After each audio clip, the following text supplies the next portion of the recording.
one thing that I want to say. Thank you, Lord. Kita pada saat ini kita mengawalinya dengan melakukan Kidung Jemaat nomor 46, bait yang pertama dan bait yang kelima.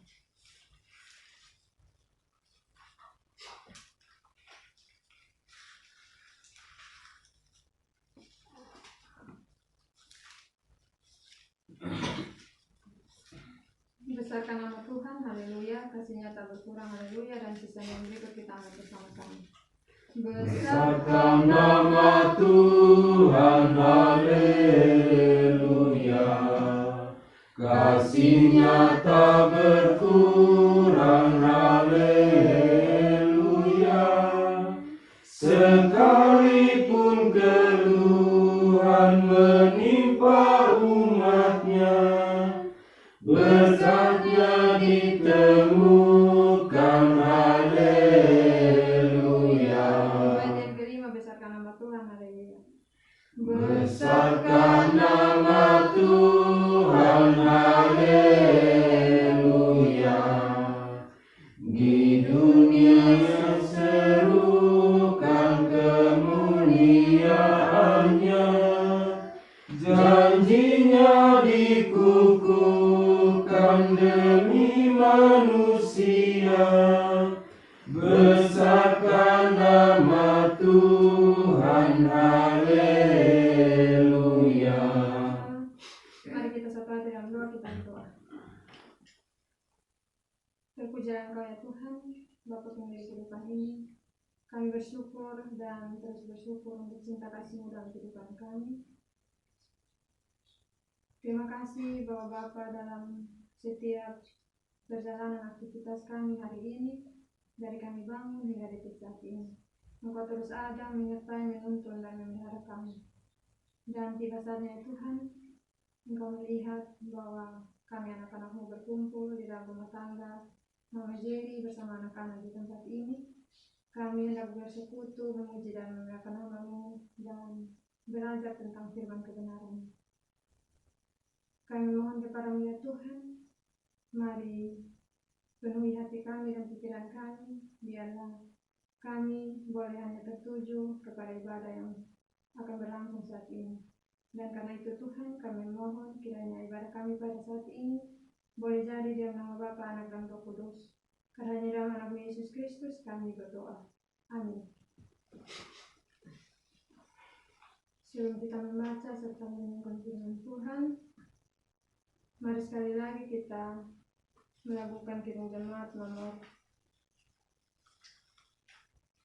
240A.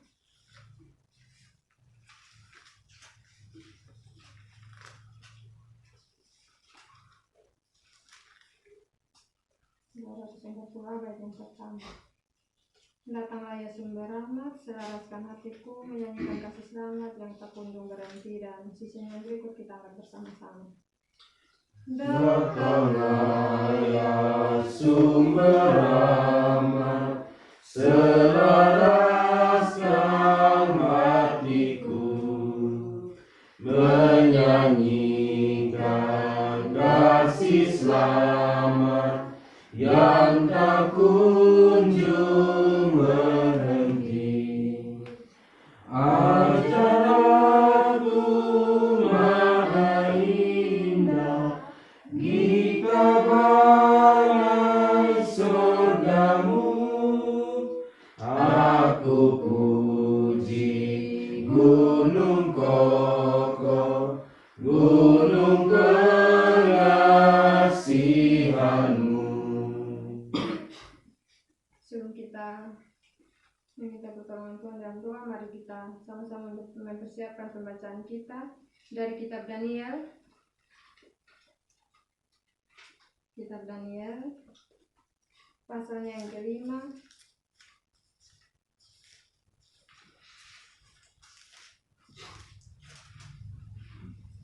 Ayat yang ke-17 hingga ayat yang ke-28.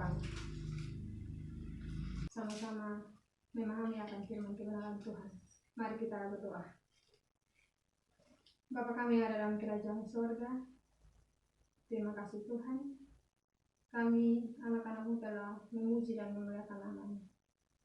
Kiranya puji-pujian kami boleh berkenan dan boleh memuliakan Engkau Tuhan.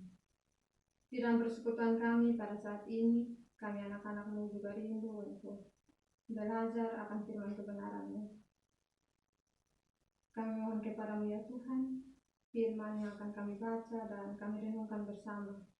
Biarlah itu menjadi firman yang hidup dan berkenan.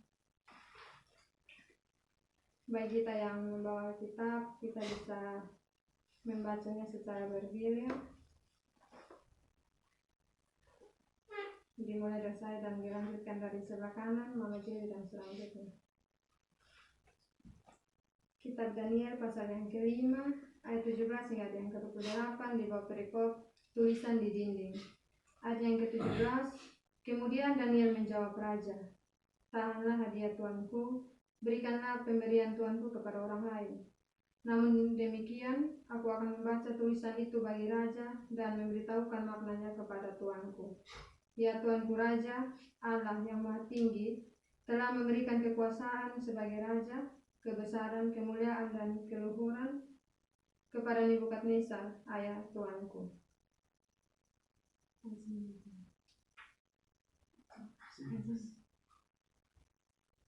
Dan oleh karena kebesaran yang telah diberikannya kepadanya itu, maka takut dan gentarlah terhadap dia orang-orang dari segala bangsa, suku bangsa dan bahasa di buminya. Siapa yang dikehendakinya dan dibiarkannya hidup, siapa yang dikehendakinya ditinggikannya, siapa yang dikehendakinya dan direndahkannya, siapa yang dikehendakinya. Tetapi ketika ia menjadi tinggi hati dan keras kepala, sehingga berlaku terlalu angkuh, maka ia dijatuhkan dari tahta kerajaannya, dan kemuliaannya diambil daripadanya. Ia dihalau dari antara manusia, dan hatinya menjadi sama seperti hati binatang, dan tempat tinggalnya ada di antara keledai hutan. Kepadanya diberikan makanan rumput seperti kepada lembu, dan tubuhnya basah oleh embun dari langit, sampai ia mengakui bahwa Allah yang Maha Tinggi berkuasa atas kerajaan manusia, dan mengangkat siapa yang dikehendakinya untuk kedudukan itu. Tetapi Tuanku Belsar anaknya tidak merendahkan diri, walaupun Tuanku mengetahui semuanya ini. Tuanku meninggikan diri terhadap yang berkuasa di sorga, berkakas dari baiknya di bawah orang kepada Tuanku. Lalu Tuanku serta para pembesar Tuanku, para istri dan para gundik Tuanku telah minum anggur dari perkakas itu. Tuanku telah memuji-muji dewa dari perak dan emas, dari tembaga, besi, kayu dan batu, yang tidak dapat melihat atau mendengar atau mengetahui, dan tidak Tuanku muliakan Allah, yang menggenggamkan nafas Tuanku dan menentukan segala jalan Tuanku. Sebab itu ia menyuruh punggung tangan itu, dan dituliskannya tulisan ini. Maka inilah tulisan yang tertulis itu, Mene Mene Tekel Upharsin. Dan inilah makna perkataan itu. Mene, masa pemerintahan Tuanku dihitung oleh Allah dan telah diakhiri. Tekel, Tuanku ditimbang dengan neraca dan didapati terlalu ringan.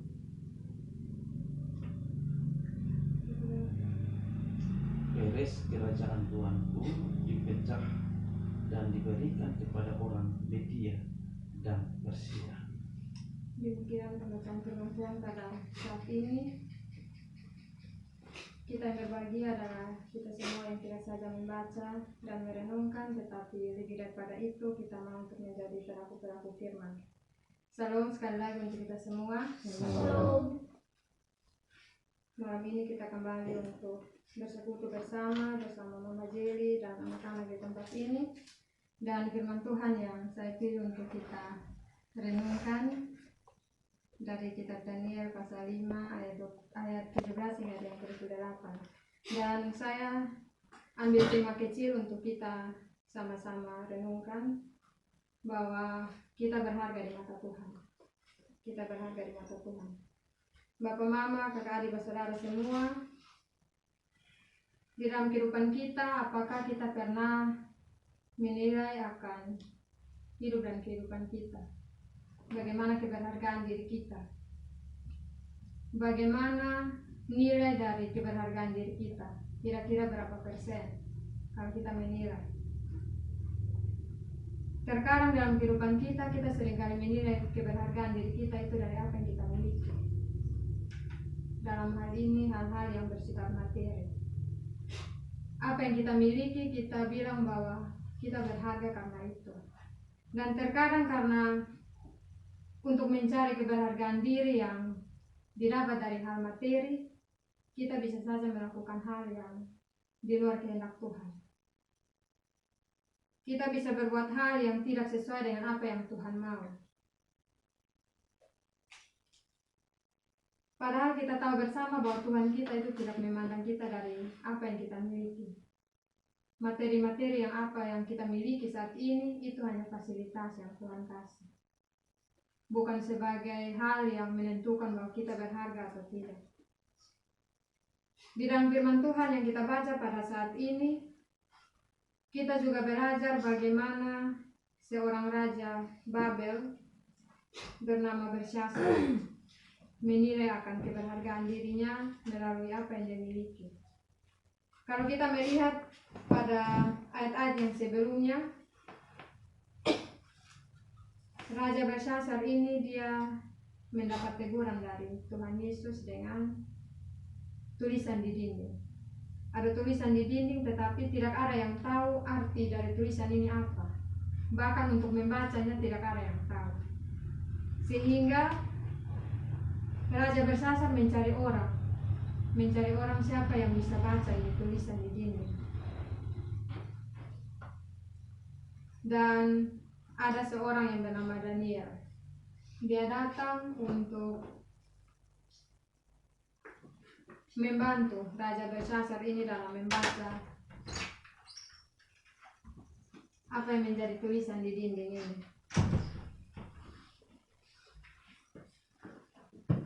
Di dalam ayat yang ke-17 hingga ayat yang ke-21, ini sebenarnya menceritakan tentang ayah dari Raja Belsyazar.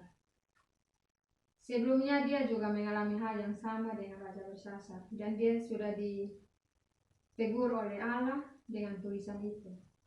Tetapi Raja Belsyazar sendiri sebagai anaknya tidak belajar dari apa yang ayahnya alami. Dia bahkan melakukan hal yang sama. Ayat yang ke-22 hingga ayat yang ke-23 membawa kita pada satu fakta bahwa Raja Belsyazar dia melakukan hal yang tidak sesuai dengan apa yang Tuhan kehendaki.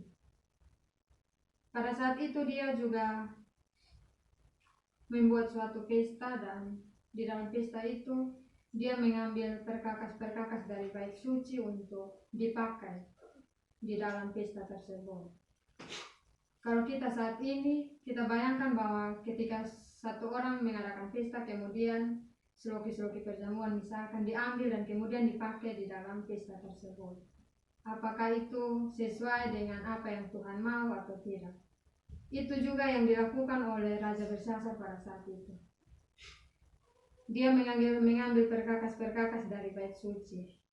Yang sebenarnya perkakas itu dilarang untuk dipakai di luar bait suci. Allah tidak tinggal diam. Allah juga memberikan dia peringatan, yaitu dengan adanya tulisan di dinding. Dan di firman Tuhan yang kita baca juga telah dijelaskan tulisan itu bertuliskan mene mene tekel ufarsin, dengan arti yang secara garis besar bahwa semua masa pemerintahan, semua masa kepemimpinan dari Raja Belsyazar ini telah diperhitungkan Tuhan. Tuhan telah menimbang semua yang dilakukan oleh Raja Belshazzar ketika dia memimpin sebagai raja. Dan hasil timbangannya itu ringan. Dia ringan, artinya dalam setiap kehidupan perjalanannya sebagai seorang raja, ketika dia memimpin, dia tidak menyenangkan hati Tuhan. Malah dia berbuat yang tidak sesuai dengan apa yang Tuhan kasih. Sebagai pemimpin, Tuhan sudah kasih kewenangan yang besar kepada dia. Tetapi kewenangan itu dia tidak pakai secara baik. Dan ini keberhargaan dari seorang Raja Belshazzar. Dia menunjukkan sendiri bahwa dia tidak berharga karena dia melakukan hal yang tidak sesuai dengan apa yang Tuhan inginkan dalam kehidupan sebagai seorang raja. Jika kita memperhatikan bahwa Raja Babel ini dia memiliki segala hal, dan itu yang dia pakai untuk menilai keberhargaan dirinya. Dalam kehidupan kita sebagai orang percaya, kalau kita melihat dalam kehidupan kita berumah tangga, apakah hidup kita ini sudah bernilai, sudah berharga di mata Tuhan? Atau sampai saat ini kita masih sama? Dari tahun ke tahun tidak ada perubahan, dari tahun ke tahun hanya begitu-begitu saja. Masing-masing kita mengetahui bagaimana keberhargaan diri kita di mata Tuhan. Karena yang menjalani kehidupan kita adalah kita sendiri. Kita hidup dalam rumah tangga, tetapi semua menjadi tanggungan masing-masing. Hanya bisa saling memperingatkan sebagai anggota keluarga, tetapi semua itu masing-masing punya tanggungan. Mama tidak bisa menanggung tanggungan dari kakak Jenel atau bapak Tony atau yang lain. Masing-masing punya tanggungannya sendiri. Keberhargaan diri kita bisa kita nilai dalam kita melihat kehidupan kita setiap hari. Apakah hidup dan kehidupan kita ini sudah sesuai dengan apa yang Tuhan kehendaki atau belum? Oleh karena itu, pertanyaan bagi kita, bagaimana kita melihat bahwa kita ini sudah berharga di mata Tuhan? Apa standar yang kita pakai untuk kita berharga di mata Tuhan? Ada 3 hal yang bisa kita ambil sebagai standar kehidupan. Mungkin ada banyak, tapi saya pilih hanya 3. Yang pertama ada rasa hormat dan takut akan Tuhan. Itu yang paling utama. Rasa takut dan hormat kepada Tuhan. Kita berharga kalau kita sudah memiliki hal takut dan hal hormat di dalam hati kita kepada Tuhan. Jika kita melihat kehidupan dari Raja Belshazzar, dia tidak menunjukkan itu. Di ayat yang ke-23, di situ dituliskan bahwa dia meninggikan diri terhadap Yang Maha Kuasa. Dia mau dia lebih tinggi daripada Allah.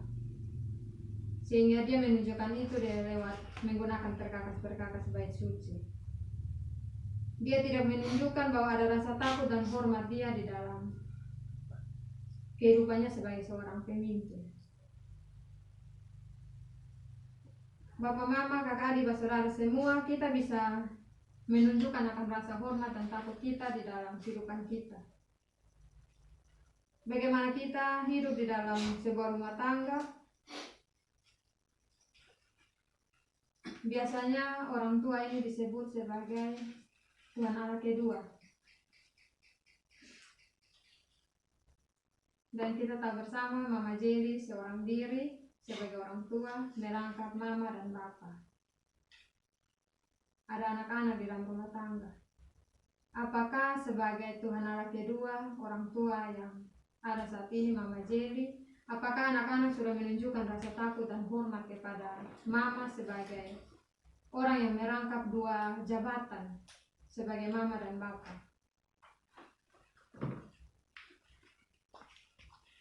Itu salah satu contoh bagaimana kita merealisasikan rasa takut dan hormat kita kepada Tuhan melalui kehidupan kita berumah tangga. Ataukah sebagai seorang mama, apakah mama sudah memperhatikan kesejahteraan dari anak-anak? Itu juga bisa menjadi tolak ukur di mana kita juga menunjukkan bahwa kita berharga di mata Tuhan.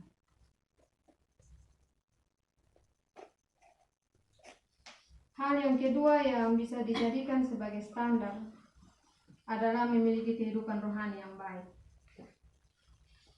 Tadi sudah ada rasa takut dan hormat, sekarang kehidupan rohani lagi. Bagaimana kehidupan kita setiap hari? Apakah kita hanya memperhatikan kebutuhan jasmani yang tercukupi, ataukah rohani kita juga tercukupi? Apakah di dalam kehidupan kita sebagai mama, bapa, dan anak-anak, karena mama sudah anggap 2 jabatan, sebagai mama dan bapa, apakah dalam kehidupan berumah tangga itu rohani juga diperhatikan atau hanya jasmani yang diperhatikan? Seseorang yang berharga di mata Tuhan adalah orang yang memelihara kehidupan rohaninya untuk terus baik. Ia memiliki karakter Kristus, yaitu buah-buah roh. Kita tahu sendiri bagaimana buah-buah roh. Dan hendaklah di dalam kehidupan kita berumah tangga kita juga menunjukkan adanya buah-buah roh dalam kehidupan kita. Dalam Galatia 5 ayat 22-23 kita bisa menilai keberhargaan diri kita. Kemudian standar yang ketiga adalah kehidupan kita bermanfaat bagi sesama. Bapak, mama, kakak, adik semua, kalau kita mendengar arti atau kata sesama, kita pasti pikir ini sesama berarti yang di luar rumah. Sesama itu juga di dalam rumah. Sesama bisa hanya anak, bisa mama, itu juga sesama, karena bukan diri sendiri. Jadi bagaimana kehidupan kita itu sudah bermanfaat bagi sesama kita atau belum? Dimulai dalam rumah tangga kita masing-masing. Kalau kehidupan kita di dalam berumah tangga sudah bermanfaat satu dengan yang lain, berarti kita sudah mampu untuk keluar dari rumah dan bermanfaat bagi orang luar selain orang dalam rumah. Standarnya dalam kehidupan kita berumah tangga, itu yang harus didahulukan. Jangan sampai kita lebih memperhatikan kesejahteraan di luar, keperluan orang di luar, sedangkan di dalam rumah tangga kita kasih biar saja, masing-masing dengan dia punya. Terserah mau buat apa, itu urusan masing-masing. Kita hadir di dunia ada tujuan dan maksud dari Allah, bukan saja sekedar hidup, menikmati hidup kemudian mati tanpa ada yang dihasilkan.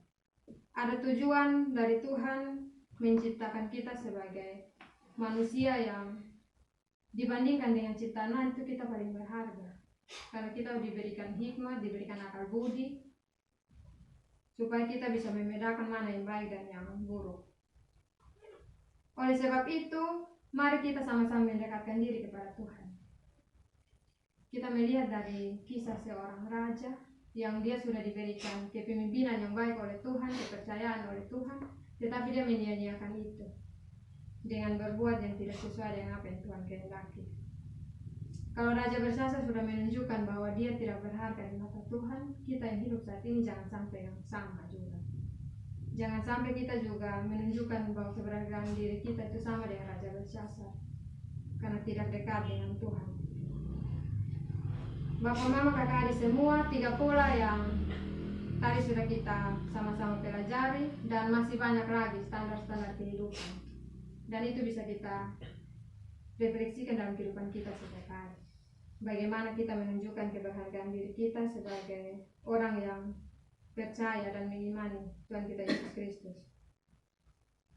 Sebagai sebuah keluarga, kembali bahwa keluarga itu persekutuan paling terkecil. Semua dimulai dalam keluarga. Artinya semua perbuatan baik, semua keberhargaan diri, semua standar kehidupan kita yang baik dan berkenan kepada Tuhan, kita bangun di dalam rumah. Karena itu mari kita memanfaatkan persekutuan terkecil yaitu rumah kita sebagai wadah untuk kita sama-sama belajar, untuk kita berharga di mata Tuhan, dengan kita menunjukkan hidup kita yang berkenan kepada Dia. supaya kita jangan sampai ditegur sama seperti Raja Belshazzar. Jangan sampai kita mau ditegur dulu baru kita mau berubah. Karena teguran Tuhan ini ada yang mudah, ada yang sulit. Karena itu melalui firman Tuhan yang kita sama-sama renungkan pada malam hari ini, Daniel mengajak kita untuk terus mendekatkan diri kepada Tuhan. Kita mau untuk menunjukkan keberhargaan diri kita dengan 3 pola, di mana kita menunjukkan rasa takut dan hormat kepada Tuhan. Kita juga memiliki kehidupan rohani yang baik dan mau bermanfaat bagi sesama. Tuhan Yesus menolong dan memberkati kita dengan firman-Nya. Amin. Untuk firman Tuhan, kita akan mengamini firman Tuhan yang kita renungkan bersama sambil memberikan persembahan syukur kita. Mari kita mengangkat pujian dari Kidung Jemaat nomor 387,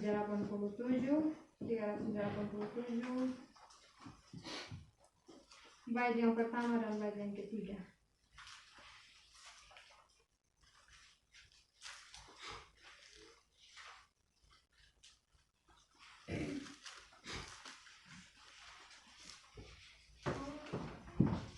Kuheran Allah mau memberi rahmatnya padaku, dan Kristus sudi menebus yang hina bagiku, dan sisanya yang berikut kita akan bersama-sama.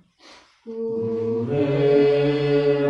Allah mau memberi rahmatnya padaku,